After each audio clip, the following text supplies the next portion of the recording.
nós estamos além do horário, mas nada que nos comprometa, né? Hoje está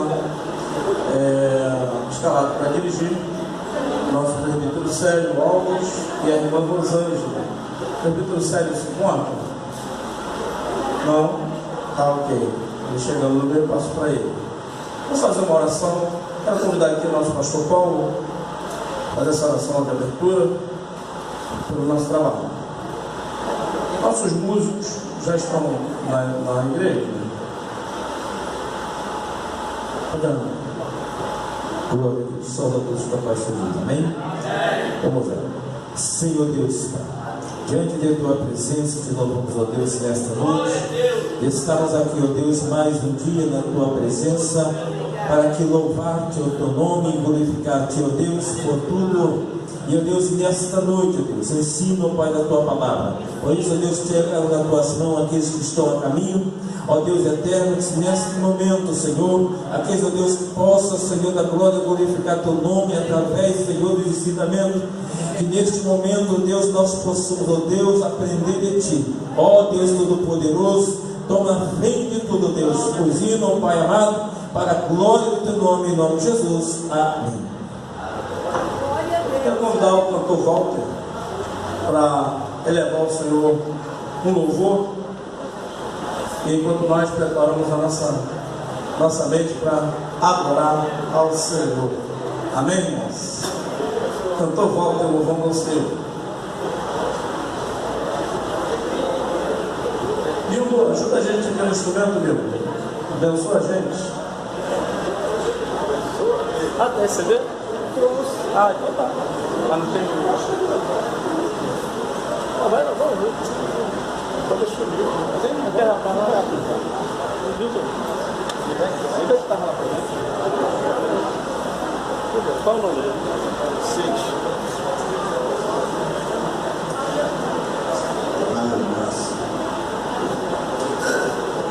A gente não pode falar que foi pego de surpresa que eu cheguei agora, né? Mas o obreiro tem que estar preparado, porque a gente não sabe a hora que o Senhor vier para nos buscar essa terra. Muito importante isso na minha vida, porque o Senhor ele tem feito muitas coisas em minha vida e eu só tenho que agradecer a Ele. Aleluia.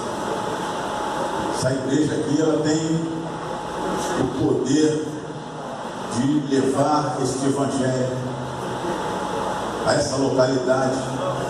E eu creio que o Senhor ele vai fazer algo nesse simpósio aí. Eu creio que Jesus ele é maravilhoso em nossas vidas. Meu coração. Aí que senta aqui, essa porta tá fechando para fazer pedestre.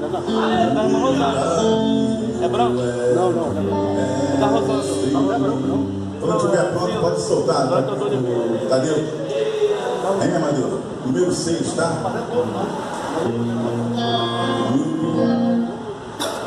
Aleluia. Jesus ele é maravilhoso.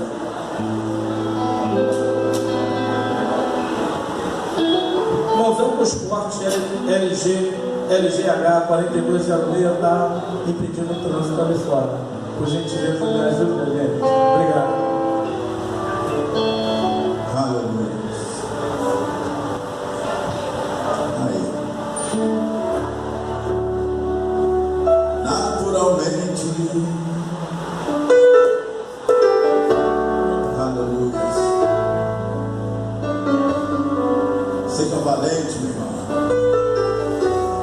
A cada dia nós temos que matar um leão nessa terra. Mas esse leão é aquele que te afronta.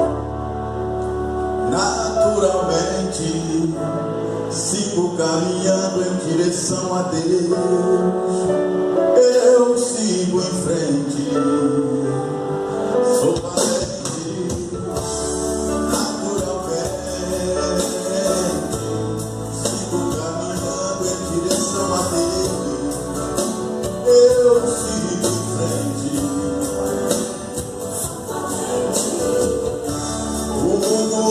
oferece tantas coisas boas para quem está à toa, mas quem está em Cristo não é confundido por Deus. Para ver realmente tudo que se passa, pecado marca, vivo em vitória porque eu sou filho, sou escolhido naturalmente, sigo caminhando em direção a Deus, eu sigo em frente. Naturalmente, sigo caminhando em direção a Deus, eu sigo em frente. Aleluia. Oh Deus vivo, aleluia.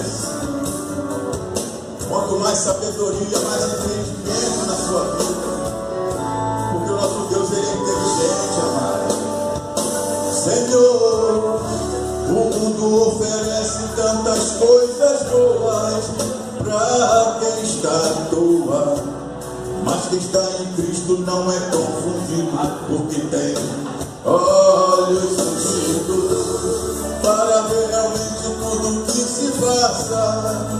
Pecado mata, e vou em vitória, pois de Deus sou filho, sou escolhido naturalmente, sigo caminhando em direção a Deus, eu sigo em frente,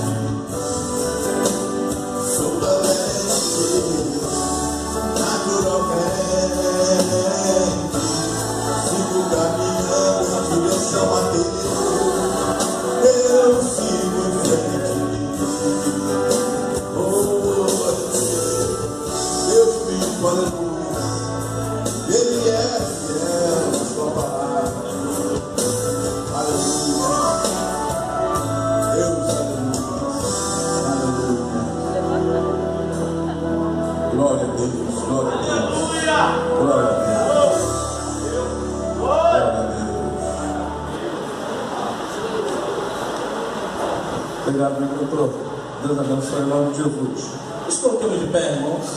Epístola aos Romanos, capítulo de número 12.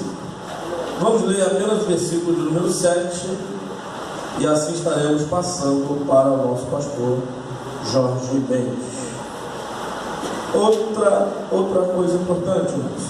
Nós hoje vamos distribuir, já está sendo distribuído para os irmãos, uma folha, vai ser distribuída daqui a pouco, né, irmão Rosângela? Uma página, uma folha de avaliação do simpósio.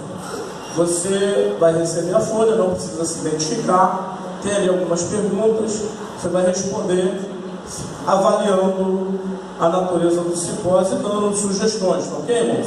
Então os irmãos que puderem preencher hoje, já entrega, e se não puderem, entrega amanhã. Amanhã nós vamos também entregar para os que não vieram hoje, para fazer uma avaliação, ok, irmãos? Diz assim o texto bíblico: se é ministério, seja em ministrar, se é ensinar, haja dedicação ao ensino. Vamos ler todos juntos? No 3? 1, 2, 3. Se é ministério, seja ministrar, se é ensinar, haja dedicação ao ensino. Graças a Deus. Deus bendito e eterno, te agradecemos por essa palavra colocada no nosso coração. Agora colocamos o teu servo pastor Jorge Mendes, Senhor, nas suas mãos, que tu possa, Deus, usá-lo como instrumento, como um veículo para nos anunciar as grandes bênçãos e novidades da tua palavra, as boas novas, Senhor. Em nome de Jesus, nos abençoa, Pai. Amém. Ainda de pé, irmãos, vamos receber nosso pastor Jorge Antônio Mendes com a palavra.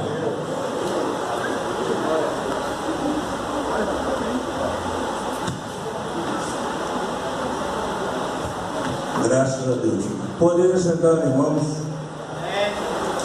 Para nós é motivo de muita alegria, satisfação muito grande de ministrar a santa palavra de Deus para os irmãos nesta noite. Graças a Deus.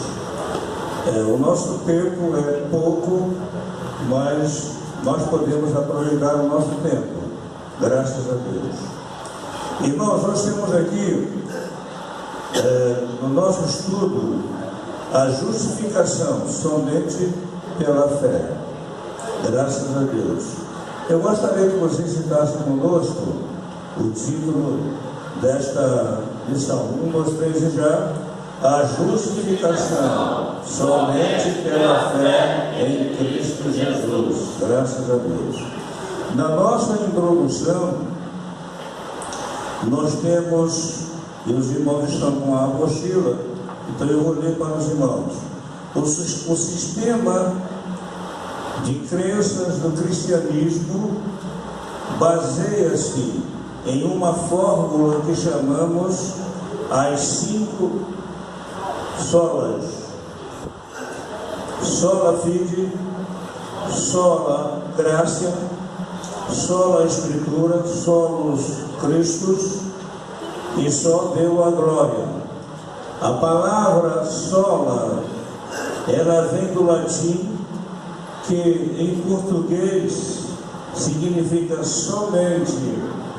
Assim nós temos, na ordem, temos somente a fé, somente a graça, somente a Escritura, somente Cristo, somente Deus e a glória a Deus. Graças a Deus.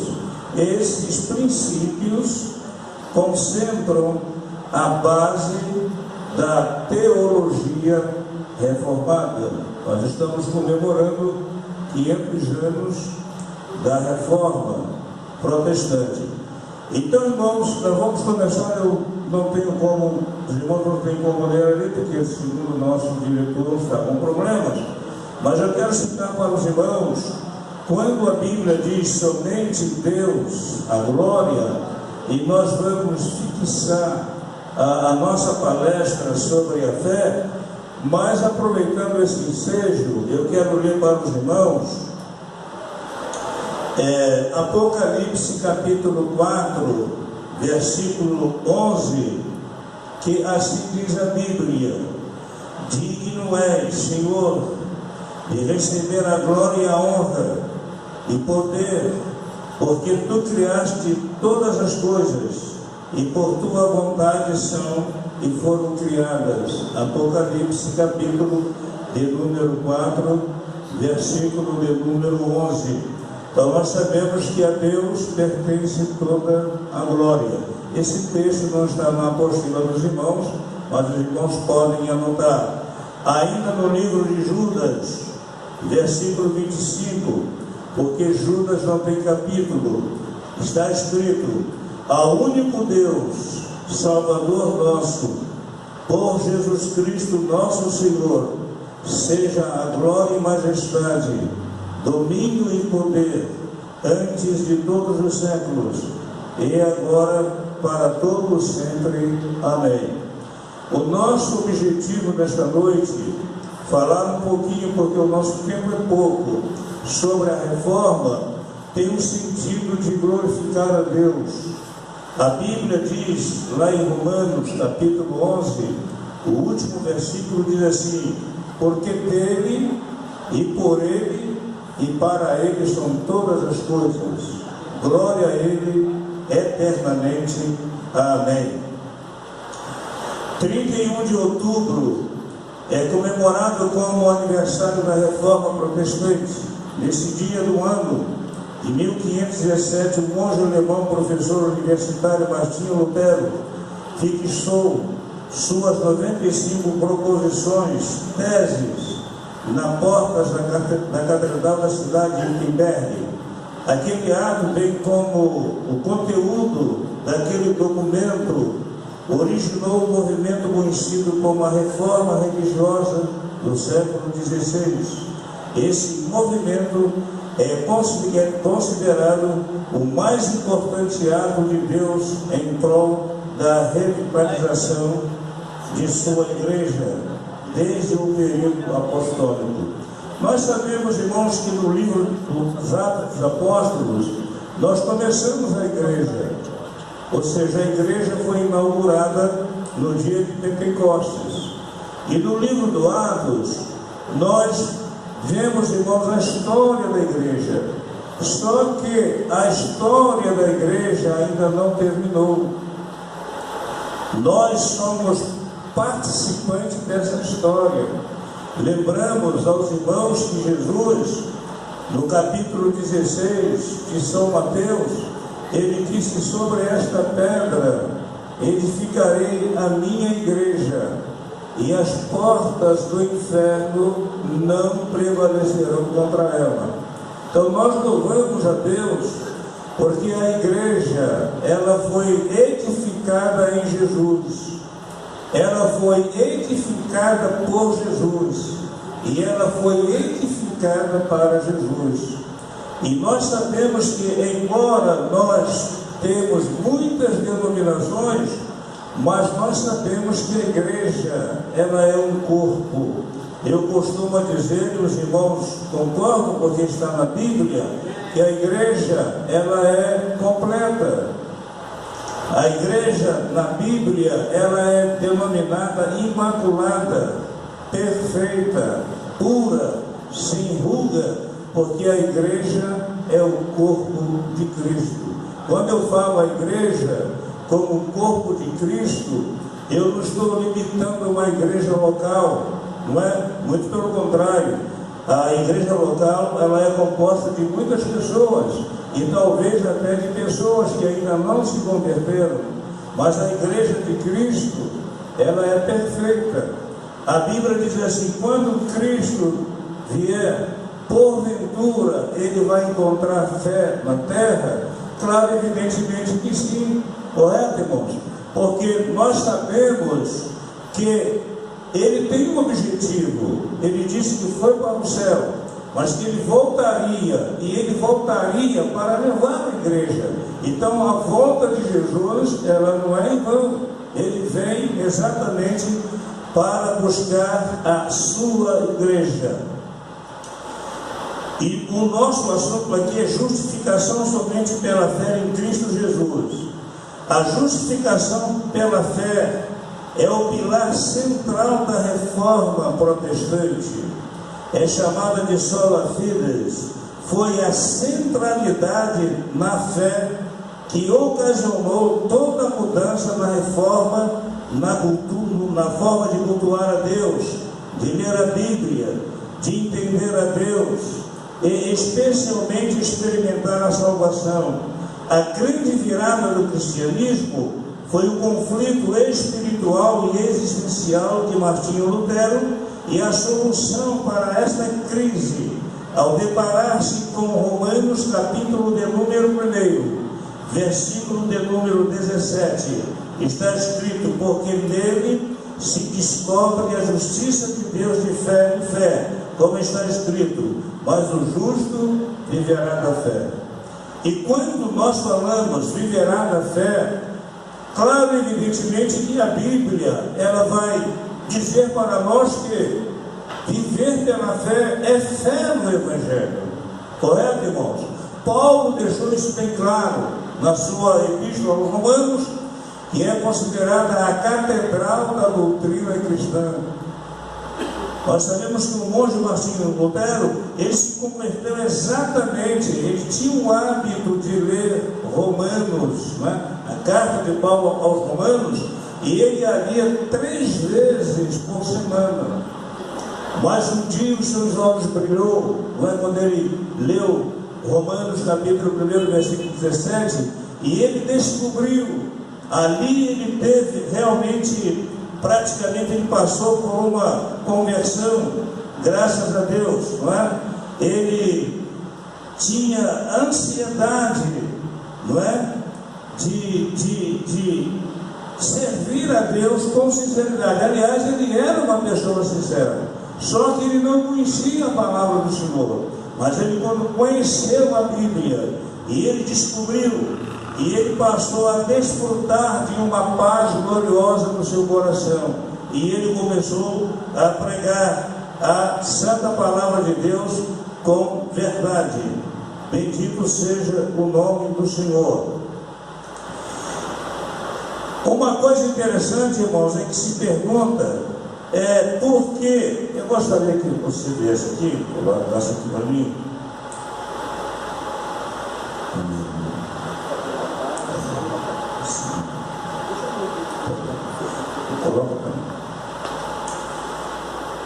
Lutero ansiava muito compreender a mensagem de Paulo aos romanos, mas havia um problema. Ele descreve assim: nada me impedia o caminho, senão a expressão justiça de Deus, porque a entendia como se referindo àquela justiça, graças a Deus.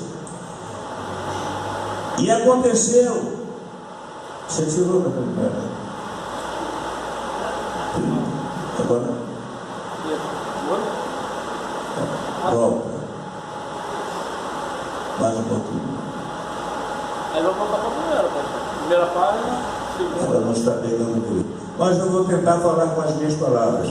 Ele tinha uma necessidade muito grande de explicar e aplicar a palavra de Deus.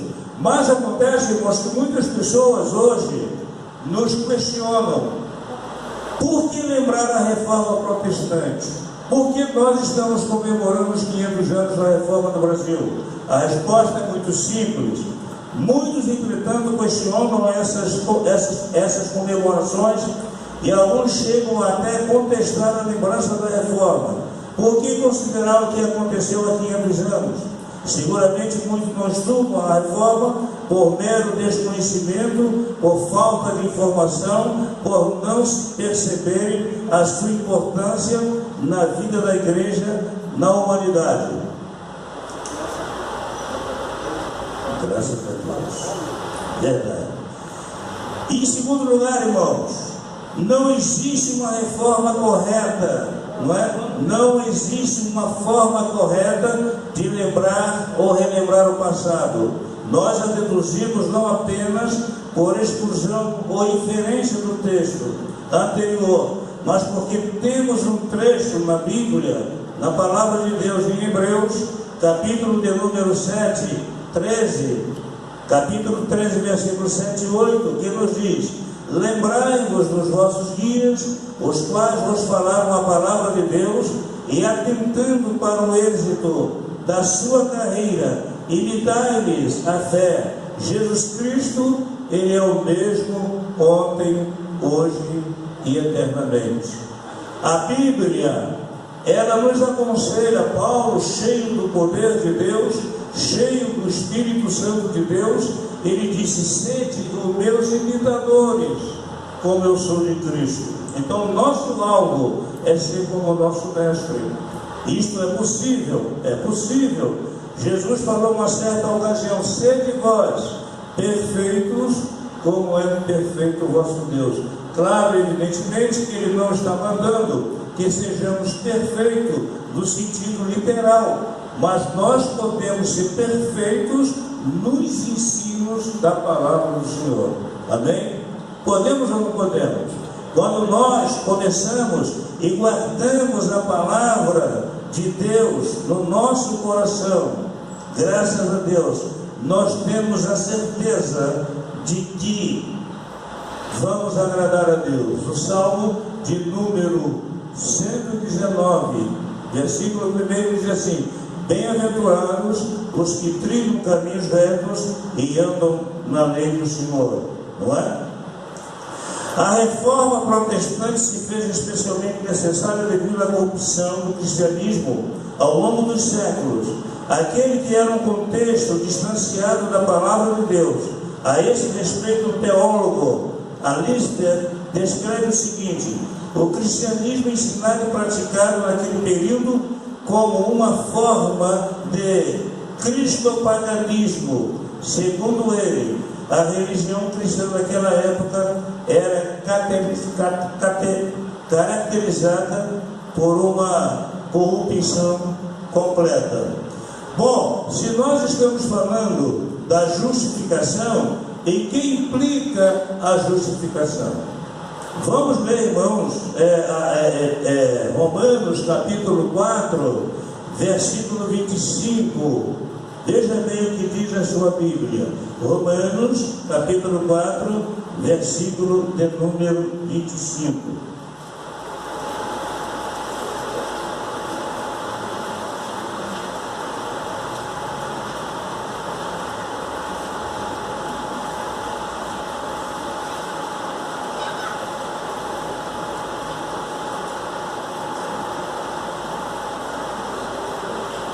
Veja o que diz a sua Bíblia. Pode ler. Qual foi entregue por causa das nossas transgressões e ressuscitado para a nossa justiça. Graças a Deus. Jesus, ele foi entregue pelos nossos pecados. Porém, ele ressuscitou para a nossa justificação. Nós encontramos lá no livro de Jó, no capítulo de número 9, versículo 3, Jó faz uma pergunta, porque na verdade eu sei que assim é, porque como se justificaria o homem para com Deus? Então Paulo responde em Romanos, no capítulo 5, versículos 1 e 2, justificados pela fé, temos paz com Deus. Ou seja, Jó pergunta há séculos como se justificaria o homem para com Deus. Mas Paulo, ele responde de uma forma categórica: justificados pela fé, temos paz com Deus. Agora, irmãos, a justificação não é uma justificação comum. Nós sabemos perfeitamente, se uma pessoa for acusada de um crime, não é? Acusada, obviamente ela pode até responder na justiça, mas se for provado a sua inocência, ela praticamente será solta. Foi justificado que ela é inocente. Mas no nosso caso é diferente. Justificação na Bíblia é declarar inocente aquele que é culpado. Entendeu, irmãos? Declaração de inocência ao culpado. Nós estamos aqui nesta noite, irmãos, porque nós fomos justificados pela fé. Na verdade, quem teria que morrer, quem teria que pagar, seríamos nós. Mas a Bíblia diz que nós fomos justificados pela fé. Graças a Deus. Vocês podem dar uma glória a Jesus? Podem dar. Graças a Deus. Justificados pela fé. Sabemos que pecamos, sabemos que distanciamos de Deus, mas pela graça de Deus, pela misericórdia de Deus, nós estamos aqui na presença de Deus, glorificando e bendizendo o nome do Senhor. No primeiro ponto da nossa apostila, nós temos aí as trevas antes da reforma, a teologia romana. Na teologia romana medieval, o ser humano era justificado por sua conduta em relação aos sacramentos e serviços da igreja. Letra A: toda a salvação e carreira espiritual dependiam dos meios que a igreja romana disponibilizava para que uma pessoa se justificasse, exatamente pelo serviço, pelos sacramentos e etc.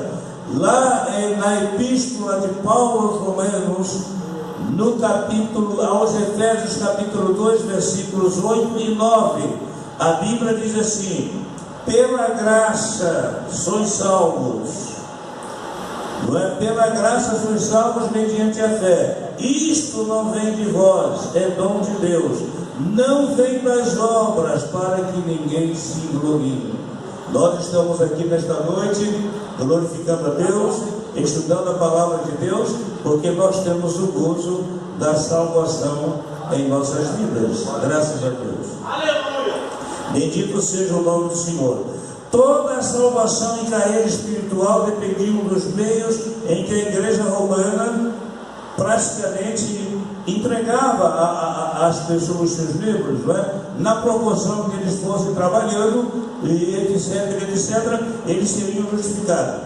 E a letra B diz assim: o maligno sistema de perdão e indulgências, o pagamento de indulgências era decretado pelo Papa na forma de certificados. Ao adquirir esses certificados, a pessoa teoricamente teria uma redução da pena do purgatório, ou teria libertação direta do purgatório para o paraíso. Eu gostaria de vir aqui, Roberto, por favor.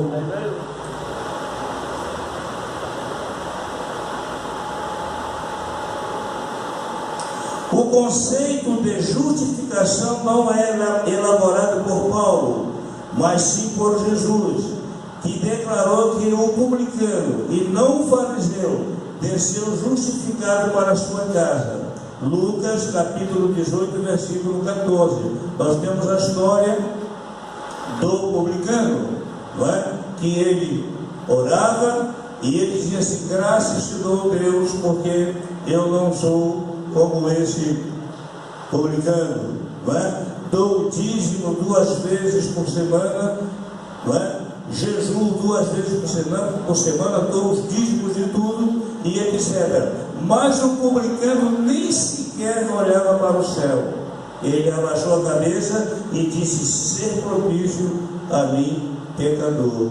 E Jesus disse que aquele saiu justificado e o outro não, porque se exaltou diante de Deus, não é? O purgatório, segundo a Igreja Romana, o purgatório é a condição e o processo de purificação ou castigo temporário. Primeiro, em que as almas daqueles que morrem em estado de graça são preparadas para o reino dos céus. A noção do purgatório é particularmente associada ao rito latino da Igreja Católica, também presente nas outras igrejas que aderiram à Igreja Católica. Bendito seja o nome do Senhor. Purgatório é um estado temido, e essa ideia estava presente no imaginário dos fiéis medievais. Ali, segundo o entendimento romano, pagava-se temporalmente os pecados não perdoados em vida daqueles que já eram batizados e celebravam o casamento. Então os irmãos observam que havia uma necessidade. Alguém já disse: forma, deforma e reforma. Graças a Deus. Daí a razão de nós termos aqui a justificação, a reforma em Cristo Jesus. O purgatório. O purgatório, segundo a Igreja Romana, o purgatório é a condição do processo de purificação, castigo temporário. Primeiro, em que as almas daqueles que morrem em estado de graça são preparadas para o reino dos céus. A noção de purgatório, particularmente associada com o rito latino da Igreja Católica, está aqui presente. O computador, professor. Computador. Na primeira página. Hein?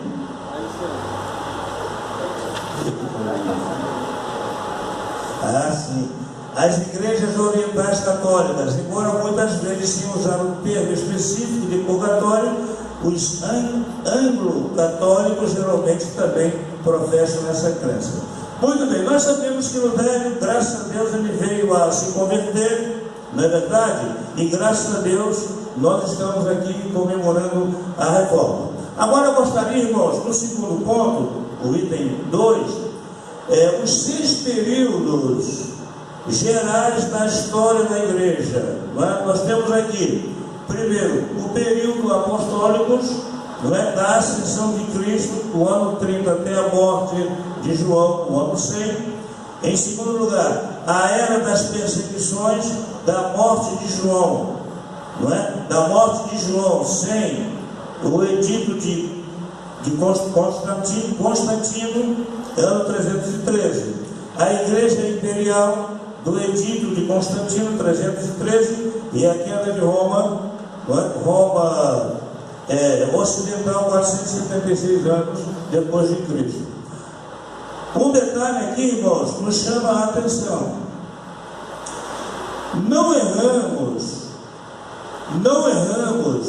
quando nós falamos que a Igreja Católica praticamente nasceu nessa época. Por quê? Porque Constantino segundo a história, ele se converteu. Mas segundo o que nós lemos sobre ele, não foi uma conversão verdadeira.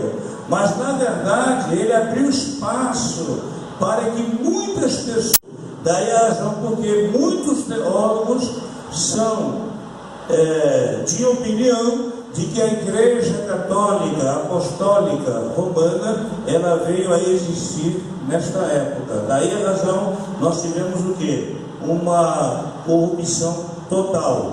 Mas eu gostaria de frisar, não a Igreja Imperial, mas a Igreja Medieval, da queda de Roma 476 à queda de Constantinopla, que nós sabemos que foi um ano, praticamente quase 10 séculos de trevas cerrada. O Papa se apoderou da direção da igreja e ficou um caos profundo, e nós sabemos que houve realmente uma necessidade de uma reforma. Eu gostaria de chamar o Roberto aqui, por favor, meu querido. Sim, as teses, não é?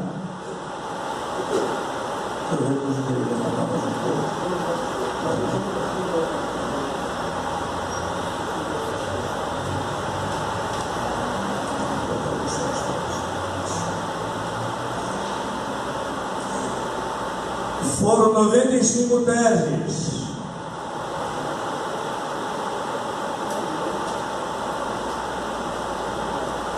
Foram 95 teses, mas eu gostaria de citar aqui pelo menos 4. Hein? Eu gostaria de citar somente 4. Vamos lá, irmãos? Está lá. Primeira tese. Eu tenho que olhar aqui, né?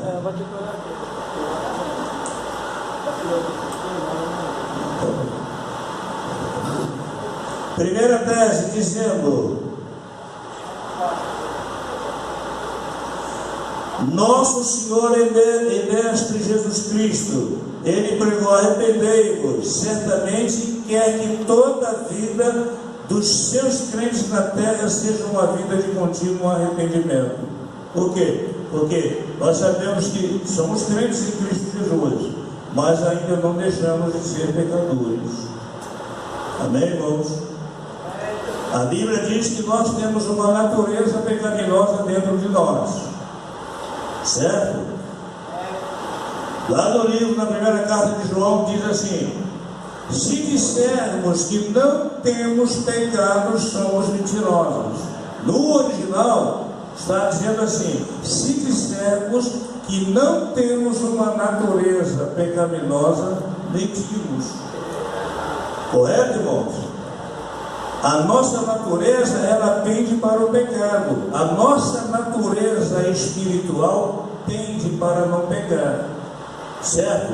Então há uma necessidade de arrependimento. Não resta a menor dúvida. Porque João Batista pregou: arrependei-vos, porque vos é chegado o reino dos céus. Jesus começou a pregar: arrependei-vos, porque vos é chegado o reino dos céus. Jesus ordenou aos seus discípulos que pregassem o arrependimento. Amém, irmãos? Jesus ordenou aos seus discípulos que pregassem o arrependimento.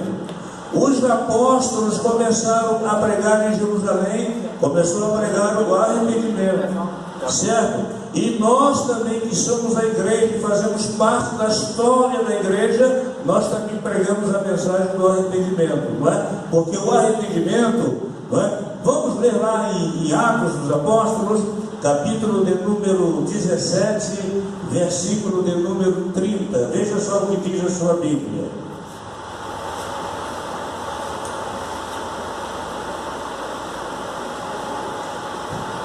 Quem encontrou? Pode ler. Mas Deus, que não teve conta do tempo, respeito da ignorância, anuncia agora a todos os homens, em todo lugar, que se arrependam, conforme determinado o dia em que com justiça julgar o mundo. Graças a Deus. O varão que destilou, e disso deu certeza a todos, ressuscitando. Glória a Jesus. Muito bem. Em Romanos capítulo 5, versículos de número 8. Veja só o que diz a Bíblia, 8 e 9.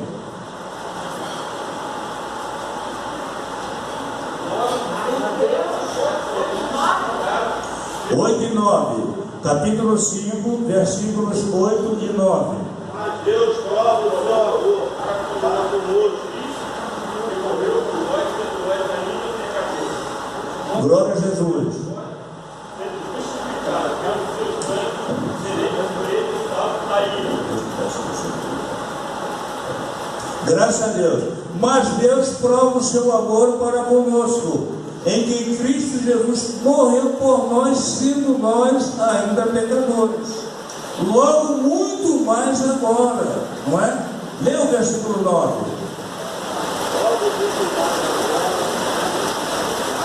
Não ouvi.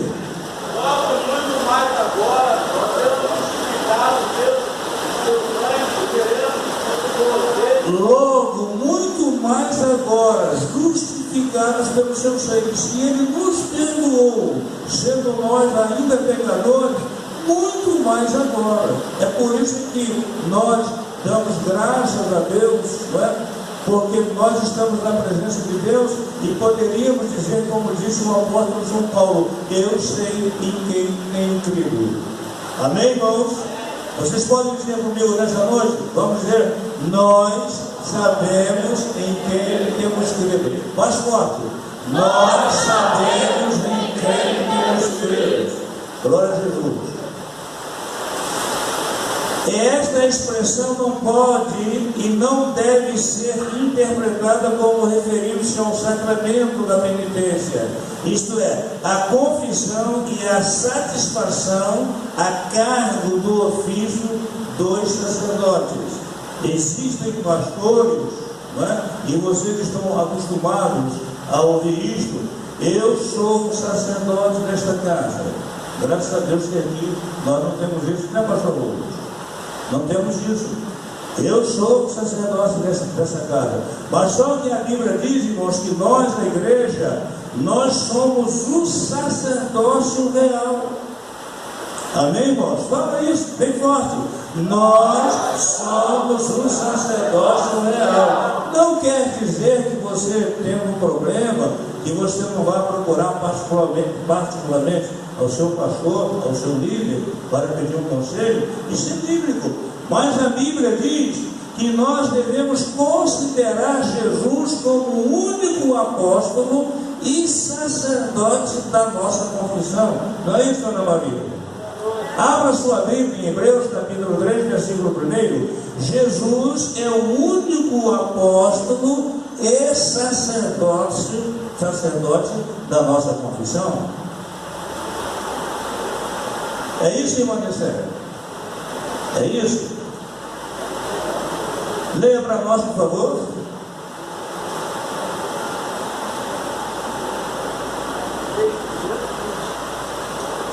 Hebreus capítulo 3, versículo 1.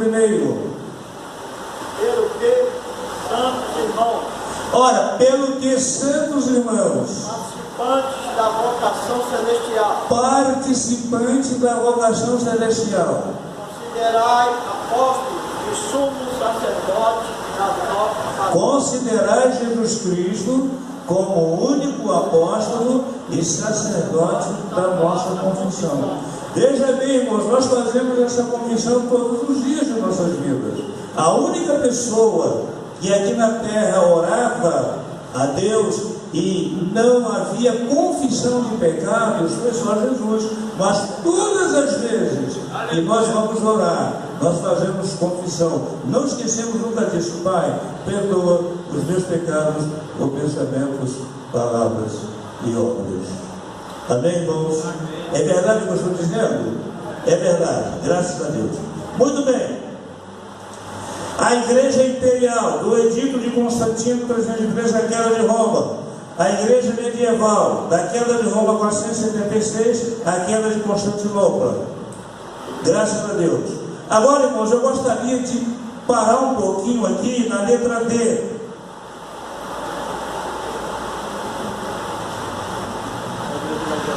Nós sabemos que a igreja, Eu gostaria até de chamar a irmã Nicéia, ela domina muito isso aqui. Vem aqui, irmã Nicéia, por favor. Vem aqui, irmã Nicéia. Ela domina isso aqui, ela vai mostrar aos irmãos, nesta época, o que aconteceu.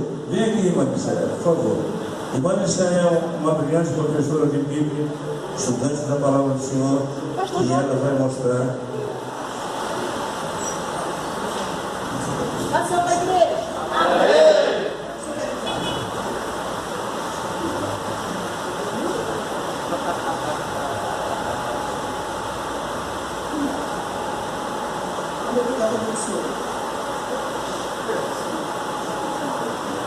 Não está funcionando?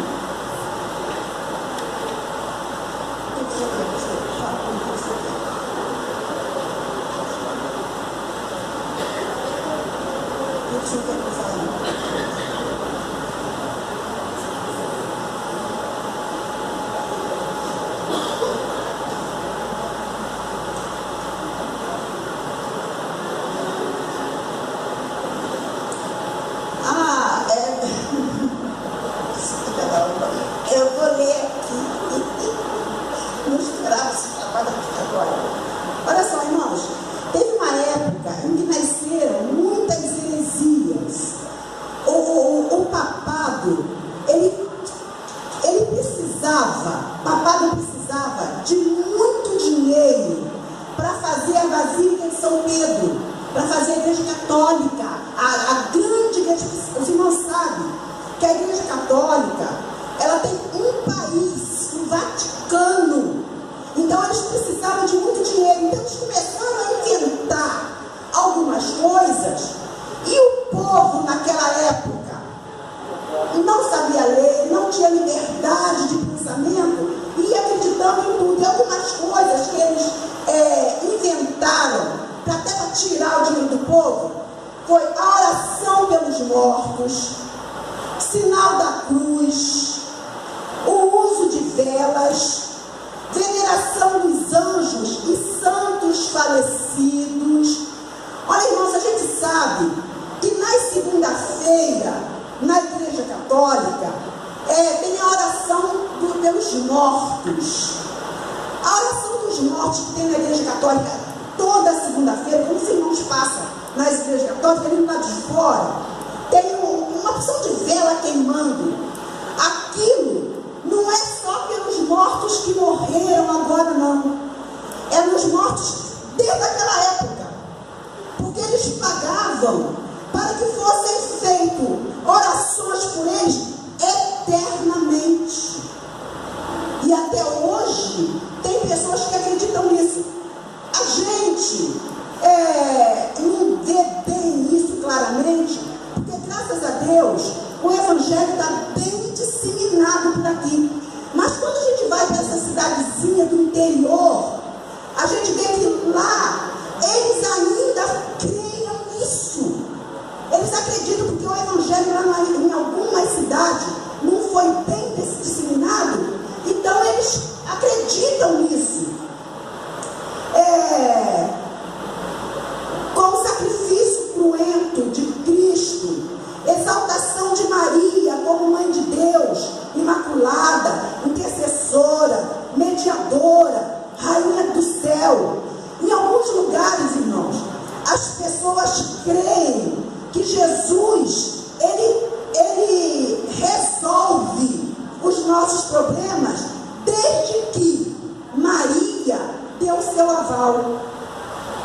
Pessoas, eu estive um tempo em Minas, uma cidadezinha pequena, e lá as pessoas falavam isso, que Jesus só faz o que Maria manda. Tá? Isso não é há 50 anos atrás, não. É hoje ainda. Hoje ainda precisamos trabalhar.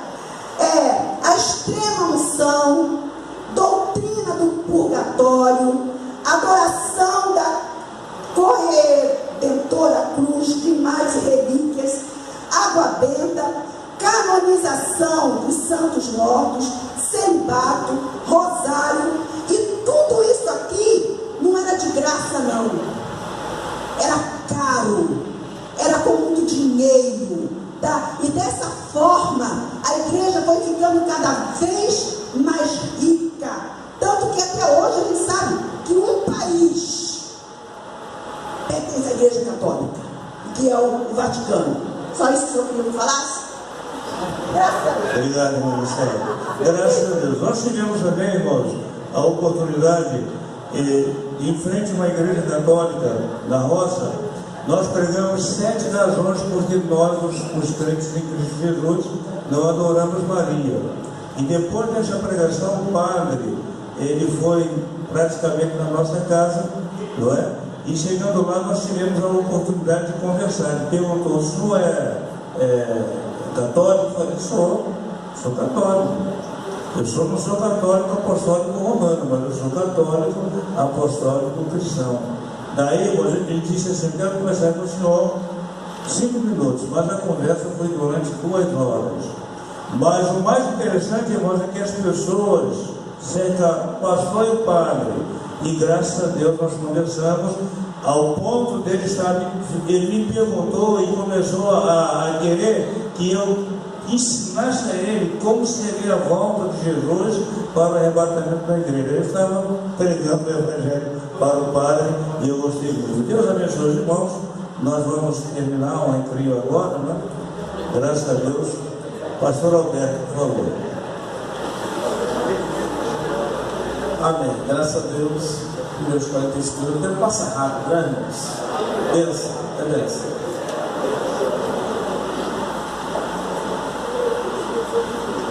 Irmãos, quero convidar aqui à frente nós temos aqui na nossa igreja uma dupla, né? A dupla Rorô.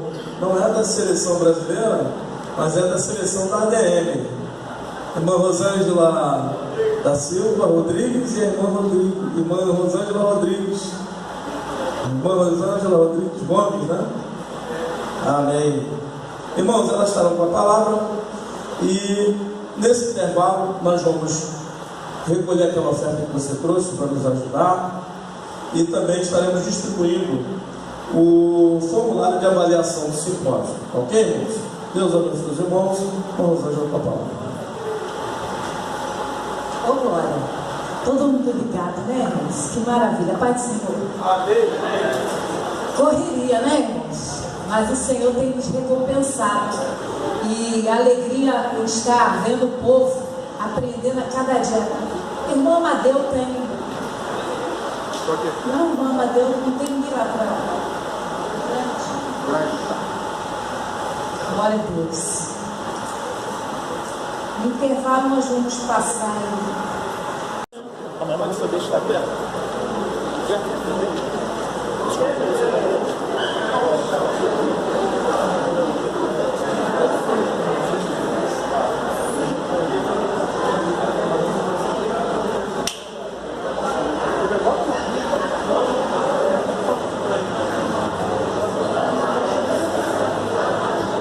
Amém, irmãos? Graças a Deus. Vamos retomar, irmãos, nossa palestra, nossa plenária. O pastor Jorge terá mais 40 minutos para desenvolver e concluir seu tempo. Vamos colocar de pé mais uma vez, fazer uma oração para que possamos retomar essa plenária. Graças a Deus. Pastor Mário César, nos ajude. Uma oração. Por favor, do nosso pastor Jorge. Oremos. Bondoso eterno Deus, Pai de infinita bondade, misericórdia, nós te louvamos, nós te agradecemos, ó Deus eterno, por tudo que tens feito e que tu vai fazer. Neste momento, ó Deus, mais uma vez te peço a tua bênção sobre a vida do teu servo, Senhor pastor João Antônio Mendes, também sobre a vida dos nossos irmãos, ó Deus eterno, que estarão atentamente fazendo os teus experiências, Senhor, escutando a tua palavra. Portanto, ó Deus, ser conosco, ser com a tua igreja, nos abençoe e dispensa a tua ricas bênçãos dos céus, em nome de Jesus. Amém. Por favor, podeis tomar a seta. Graças a Deus, irmãos, temos mais 45 minutos. Graças a Deus.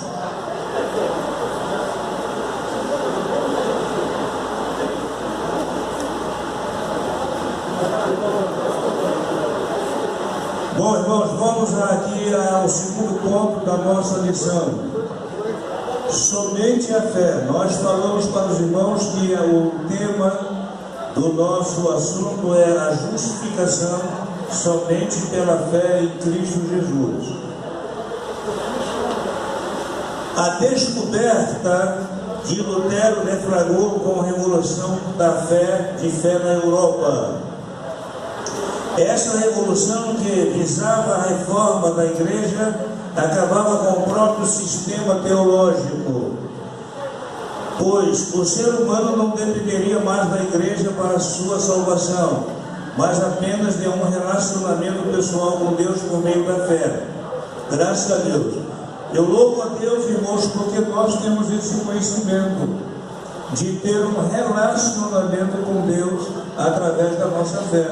Até porque, irmãos, nós fomos salvos exatamente para termos comunhão com Deus. Quando eu leio a Bíblia, eu gosto muito daquela passagem quando Jesus chegava na casa de Marta, não é verdade? Então ele quer ter comunhão conosco. Então, as indulgências, o comércio de relíquias e demais objetos sagrados e o controle dos sacerdotes sobre a mente do povo, graças a Deus, chegou ao fim. A nossa mente, o nosso coração, ele é controlado pelo poder de Deus. Deus é que deve exercer a autoridade e o controle em nossas vidas. A Bíblia diz que nós temos a mente de Cristo. Podemos pensar igual a Ele, fazer igual a Ele e assim etc.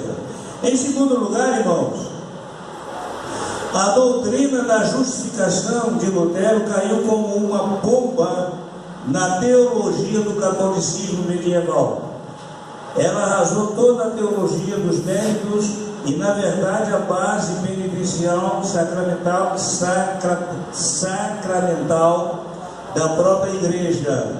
Lutero entendeu que a fé é o único meio pelo qual o ser humano recebe a graça divina. Ontem nós tivemos a oportunidade de estarmos numa congregação e nós pregamos sobre a graça de Deus. E nós falamos que nós agradecemos a Deus por tudo, damos graças, porque esta graça nós recebemos do próprio Deus. Paulo disse: a minha graça te basta. Paulo escreveu: a graça de Deus é excelente. Paulo escreveu: a graça de Deus é rica. E Paulo escreveu: a graça de Deus, ela é suficiente. Deus disse para Paulo: Paulo, a minha graça te basta. Aproximemo-nos do trono da graça com toda a confiança, a fim de recebermos misericórdia e encontrarmos graça que nos ajude no momento da nossa necessidade. Está em Hebreus capítulo 4, versículo 6. De todo vento tempestuoso que se levanta, de toda onda de aflição e se agiganta, há um retiro sereno e gracioso encontrado junto ao trono de Deus Todo-Poderoso. E essa fé em si é suficiente e desinteressada, porque não provém de um sistema de troca, mas da crença no sacrifício vicário de Jesus.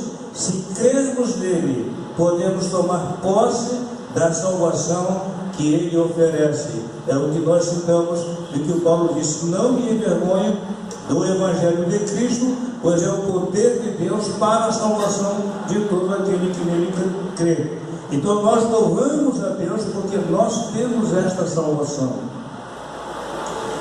Jesus disse: quem ouve a minha palavra e crê naquele que me enviou tem a vida eterna. E eu louvo a Deus que esta vida eterna, ela é presente. Nós não estamos aqui para ter a vida eterna, nós estamos aqui porque já temos a vida eterna, não é? E a vida eterna é esta, que ficam eles uma ti só, o único Deus verdadeiro e a Jesus Cristo a quem ele enviou. Então nós temos a vida eterna, vida para todos sempre, se tão somente permanecermos obedientes à palavra de Deus. Há um texto na Bíblia que diz assim: ser fiel até a morte e dar-te-ei a coroa da vida. Em terceiro ponto, irmãos, a fé nos faz participantes da justificação de Deus, independente das obras, não é? não há qualquer ação externa, boas obras capazes de nos tornar justos diante de Deus. Eu gostaria que uma pessoa que está de posse da apostila lesse esse parágrafo para nós, bem alto, se possível. Pode ler. Porque pela graça sois salvos por meio da fé. E isto não vem de vós, é dom de Deus. Não vem das obras, para que ninguém se glorie. Já fomos justificados diante de Deus por Jesus Cristo. O tema justiça, na carta de Paulo aos Romanos, não tem o sentido de castigo, mas de imputação da graça. Jesus quer que é justo. Ao morrer em nosso lugar, abriu caminho para que, por meio da fé, recebemos a justiça de Deus. Este será o seu nome, com o qual Deus o chamará, o Senhor, justiça nossa. O profeta Jeremias profetizou no capítulo 23, versículo 6, dizendo o seguinte: este será o seu nome, com o qual Deus o chamará, o Senhor, justiça nossa. Quando nós pensamos na justiça de Deus, na verdade, até mesmo pessoas crentes têm a ideia de que Deus é uma pessoa mal encarada, de que Deus tem assim o rosto feio, que Ele é bravo e etc. Mas esse pensamento não é verdadeiro. A Bíblia diz que na sua essência Deus é amor. Claro e evidentemente que Ele é justo, mas Ele também é amor. Claro e evidente que a sua santidade, ela requer punição às pessoas que erram, mas Ele é misericordioso e piedoso. Por exemplo, vamos lembrar na época de Noé. A Bíblia diz que Noé levou quase 120 anos construindo uma arca. Esses 120 anos dá a ideia o quanto Deus é longânimo e misericordioso. Não é verdade, irmãos? Mas, veja bem, a paciência de Deus também se esgotou. Eu costumo dizer que Deus é misericordioso. Exatamente, a Bíblia diz assim: as misericórdias de Deus não tem fim. Mas na verdade a gente sabe que há uma época que Ele vai dizer baixa. Correto, irmãos? Quando a arca estava pronta e que o povo estava, a família de Noé estava dentro da arca, estava tudo pronto, eu acho interessante que Deus, foi Ele que fechou a porta. Ou não foi? Foi Ele que fechou a porta. Então uma atitude de Deus agora acabou. Correto, irmão? Mas graças a Deus, Deus está dizendo para nós lá no livro do Apocalipse: eis que diante de ti pus uma porta aberta.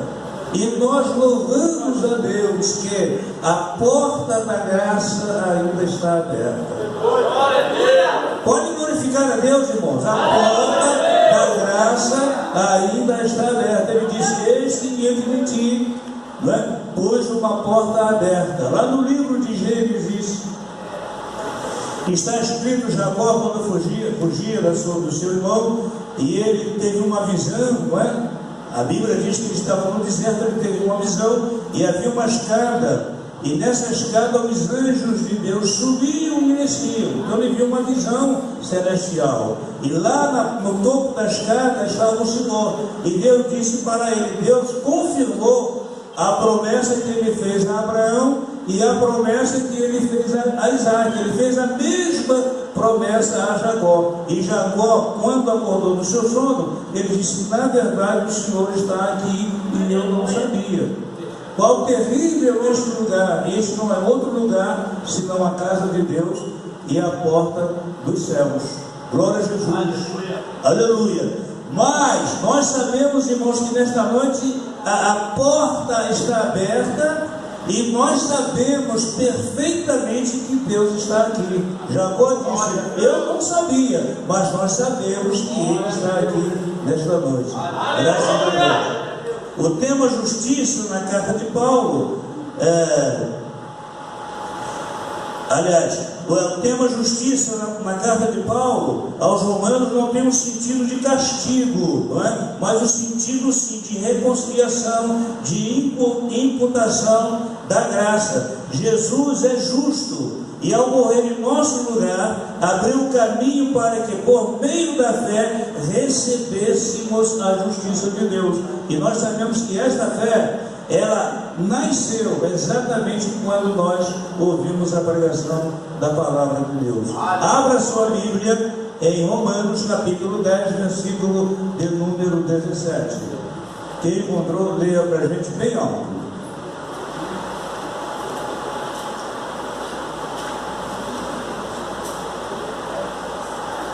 Isso, pode ler, pode ler. 10, 17. Só a própria fé é pelo ouvir, e ouvir pela palavra de Deus. Graças a Deus. De sorte que a fé é pelo ouvir, e o ouvir pela palavra de Deus. Esta fé, ela não é a fé bom. Esta fé é aquela fé que é nivelada a todos nós. Amém, irmãos? A Bíblia diz: há um só batismo, há um só Senhor e há uma só fé. Graças a Deus. Fé na palavra do Senhor. A fé como dom já seria diferente. E essa fé também, segundo a Bíblia, ela é chamada de fé comum. Ninguém tem uma fé maior. Ninguém tem uma salvação maior do que ninguém. A nossa salvação é igual. Correto, irmãos? Abra sua Bíblia no livro de Tito, capítulo 1, versículo 4, se não me falha a memória. Eu disse que é uma fé comum no Evangelho, não uma fé como dom. Não deixa de ser dom, né? Mas não aquela fé como está lá em 1 Coríntios, capítulo 12, não é? Pode ler? Tito, meu filho, segundo a fé comum. Não é isso? É. Não é isso que está escrito? Pode ler. Tito, meu verdadeiro filho, segundo a fé que nos é comum. Tá bom.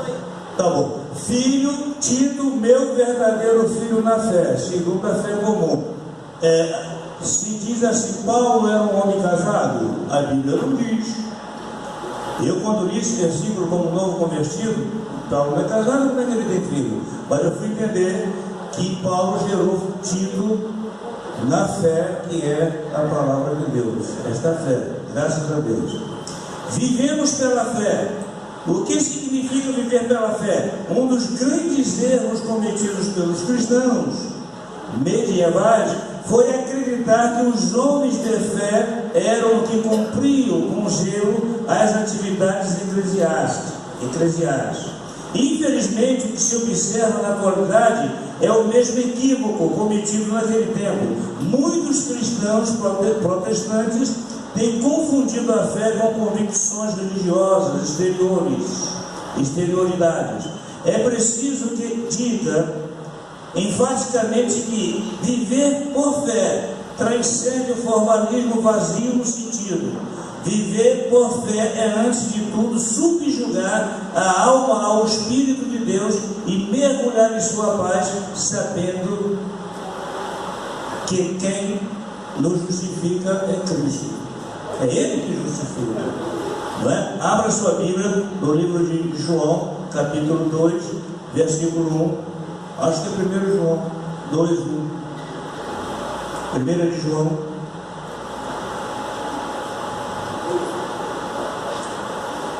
Quem encontrou?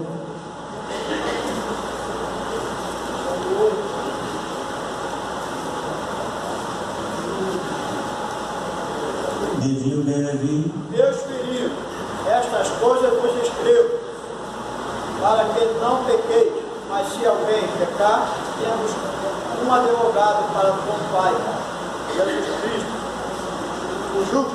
Graças a Deus. A Bíblia está dizendo: meus filhinhos, não pequeis, mas se alguém pecar, temos um advogado. Não é? Esse advogado é Jesus. Os irmãos sabem perfeitamente que você cometeu um erro e que esse erro vai parar na justiça, você não vai chegar diante de juiz sem um advogado. Correto, irmão? Não é bom, não, né? Mas quando você contrata um advogado, você tem que dizer toda a verdade a ele. Você não pode omitir nada. Na hora do julgamento, ele não pode ser surpreso por uma causa, um processo, um fato inédito. Ele tem que saber de tudo. Ele tem que tomar posse de todo o seu processo. Mas em relação a Cristo é diferente. Ele é o nosso advogado. Nós falamos tudo para ele e tudo que nós falamos ele sabe. Amém, irmãos? Ele sabe de todas as coisas, não é? Eu me lembro que Jesus disse para Pedro: Pedro, tu me amas? Ele te amo, Senhor, tu me amas. Jesus perguntou 3 vezes. Na terceira vez ele disse: Senhor, tu sabes. Irmãos, o nosso Deus sabe de todas as coisas. Eu li um dia desse uma coisa que eu achei interessante. Não há nada que eu possa fazer para que Ele me ame mais, ou que Ele venha nos amar mais. Porém, não há nada que você possa fazer também para que Ele venha amar você menos. Ele simplesmente amou. Deus amou o mundo de tal maneira que deu o seu Filho unigênito, para que todo aquele que nele crê não pereça, mas tenha a vida eterna. Nós temos o hábito, irmãos, de ir no trem, no ônibus, no carro, em qualquer lugar que nós estivermos. Nós sempre estamos cultuando a Deus, ligando com Deus. Muitas pessoas pensam que cultuar a Deus é só estar na igreja. Claro que você tem um dever de estar na igreja, porque na igreja é onde nós aprendemos mais a palavra do Senhor. Mas o crente, pessoalmente, ele é o templo do Espírito Santo. Jesus disse: se alguém me ama, meu Pai o amará, e viremos para ele e faremos nele morada. Glória a Jesus. O crente, pessoalmente, ele pode dizer: eu sou a morada de Deus, não é? O reino de Deus não é comida, o reino de Deus não é bebida, mas justiça, paz e alegria no Espírito Santo. Você às vezes está na fila do banco, acontece, não é? E é dizendo para você que você vê as pessoas chorando, as pessoas se lamentando, a pessoa falando de política, falando disso, falando daquilo, e a crise está aí. Mas eu louvo a Deus, porque o crente ele está sereno. Essas coisas que estão acontecendo aí, irmãos, que nós estamos vendo através da televisão, jornais e tudo, eu louvo a Deus porque estas coisas têm que acontecer. Porque se estas coisas não acontecer, a Bíblia não está falando a verdade. Amém, irmãos? Mas Jesus disse: olha, quando estas coisas começarem a acontecer, não é? Levantai as vossas cabeças, porque a vossa redenção está próxima. E ninguém pensa que vai ficar melhor, não, irmãos. Vai de mal a pior. Mas a igreja está na expectativa da volta gloriosa de Jesus. Você crê assim, um amém? Eu sei que a crise é muito grande, mas nós estamos confiando no Senhor, que pode todas as coisas. Não é verdade?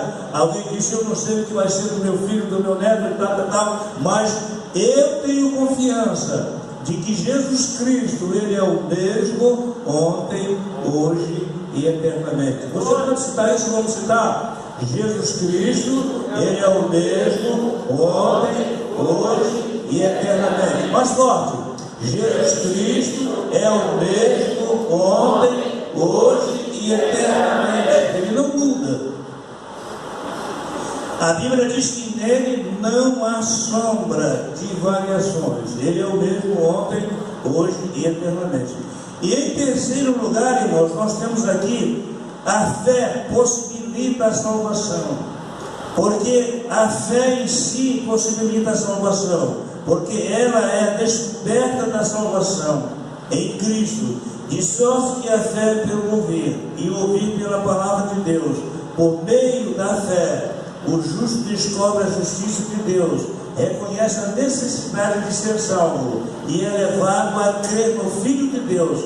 A fé conduz-nos ao Salvador e faz-nos entregar a nossa alma a Ele. Eu louvo a Deus porque aqui tem um moço, eu sei que ele não era crente, e eu conheci ele quando ele não era crente. Amém, irmãos? Mas hoje eu me alegro, porque eu estou vendo que ele está firme na igreja, e eu creio que ele está com sinceridade. Glória a Jesus. E a gente louva a Deus, conheço há muito tempo. Mas por que agora? Porque chegou o tempo dele. Não é verdade, irmãos? Ele ouviu a mensagem da palavra de Deus e creu na palavra de Deus. Eu quero ficar de pé com vocês para a gente ver a conclusão dessa mensagem. Há muitas coisas que poderiam ser ditas, mas nós não temos tempo, e eu louvo a Deus porque nós temos que aproveitar, né, pastor? Aproveitar o nosso tempo. O pastor está cansado, né, dessa semana toda. Glória a Jesus. Mas é uma bênção. Vamos ler todos nós a conclusão da nossa lição. 1, 2, 3 e já. Mas agora se manifestou a justiça de Deus pelo testemunho da lei e dos profetas. Isto é, a justiça de Deus pela fé em Jesus Cristo, para todos e sobre todos os que creem, porque não há diferença, porque todos pecaram e destituídos estão da glória de Deus, sendo justificados gratuitamente pela sua graça, pela redenção que há em Cristo Jesus, ao qual Deus propôs para a propiciação pela fé no seu sangue, para demonstrar a sua justiça pela redenção dos pecados, dando-os cometidos sob a paciência de Deus, para a demonstração da sua justiça nesse tempo presente, para que ele seja justo e justificador daquele que tem fé em Jesus. Esta palavra, propiciação, no original, ela tem um sentido de elasterion, que significa sede de misericórdia. Deus, ele tem sede de ser misericordioso. Amém, irmãos? Deus abençoe os irmãos. Eu volto a palavra ao nosso irmão Alberto. Amém. Poder sentar, irmãos. Pastor Jorge foi econômico, né? Deus abençoe nosso pastor, que a sua vida seja sempre enriquecida. Irmão, vamos ao nosso sorteio. Ô Rosângela, equipe, vamos fazer aquele sorteiozinho tão esperado pelos irmãos. Irmãos, os irmãos estão recebendo esse folheto, né? E os irmãos que puderem entregar hoje já vão entregando, quem não puder, entrega amanhã, tá ok?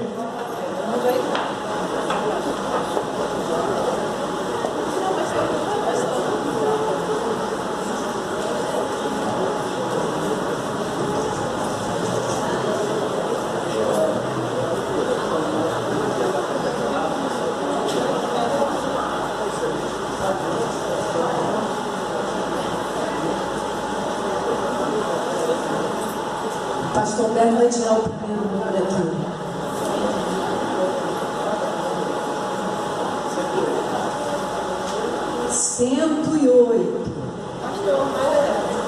Mário César. Cadê? Irmãos, Está aqui? nós não anunciamos, né? Mas vamos fazer igual ontem. O primeiro número sorteado foi o relógio, não é isso? Foi o relógio. Então, nós estamos anunciando o relógio. Relógio me lembra a advertência. Ainda tem direito a pilha. Queridos, eu gostaria de fazer, é lindo, mas eu vou fazer uma coisa nesta noite. Eu vou passar para o plenário, de volta aos irmãos, e certamente passar para outros. Até porque, né, pastor, nós fazemos parte da casa, estamos em casa, nós temos o prazer que os irmãos Vai pra cozinha ou então pra copa. Isso. Que Deus abençoe. Manicé, lembra daquela lição daquela irmã? Da generosidade? Lembra? Lá no quarto nono congresso, nós estávamos lá na sala, né? Generosidade. O pastor Marcelo foi generoso. Então quem foi abençoado foi o número 52. Quem é? Nazaré de Pólvora. Amém. Graças a Deus.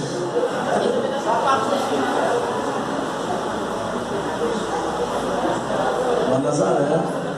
Cadê os fotógrafos? Kaique, cadê a foto?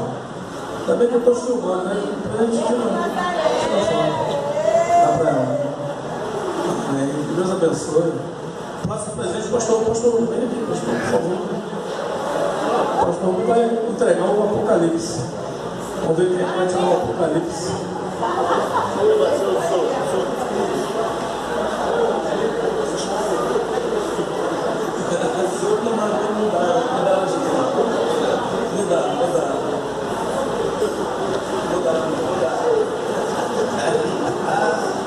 Então vamos mudança do critério do sorteio. Número alto.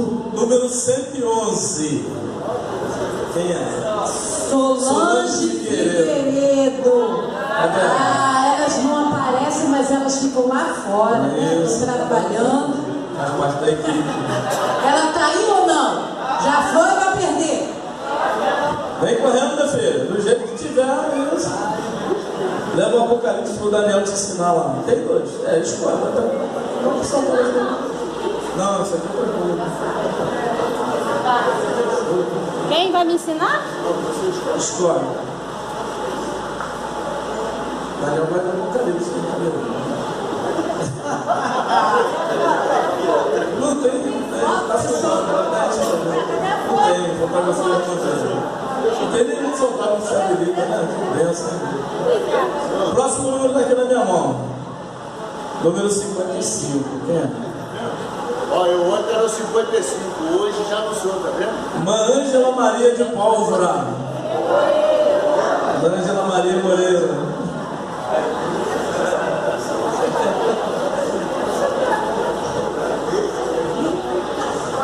Graças a Deus, vem aqui, mano. Pega aqui a nossa pastora.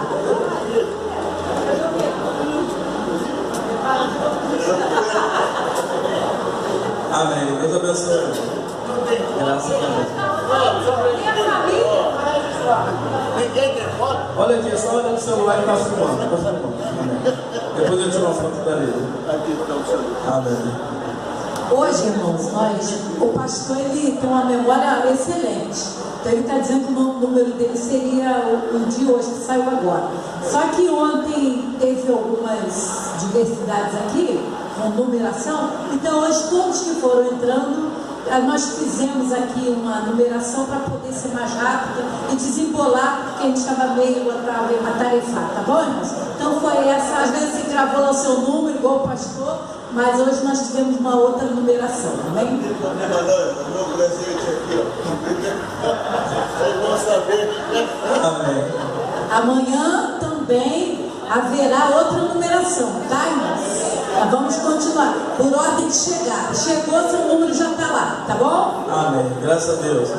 Irmãos, todos os irmãos receberam esse formulário de avaliação?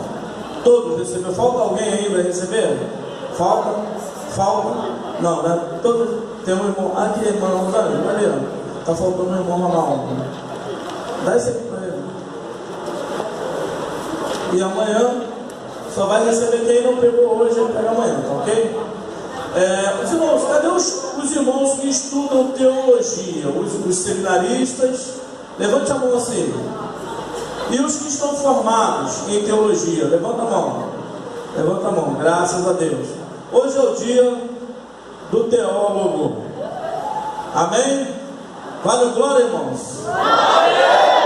Teólogo é aquele que estuda a palavra um pouquinho mais a fundo do que o leigo e que traz sobre os seus ombros a grande responsabilidade de esclarecer o povo. E o teólogo, ele sofre, irmãos. Primeiro ele sofre para aprender. depois ele sofre.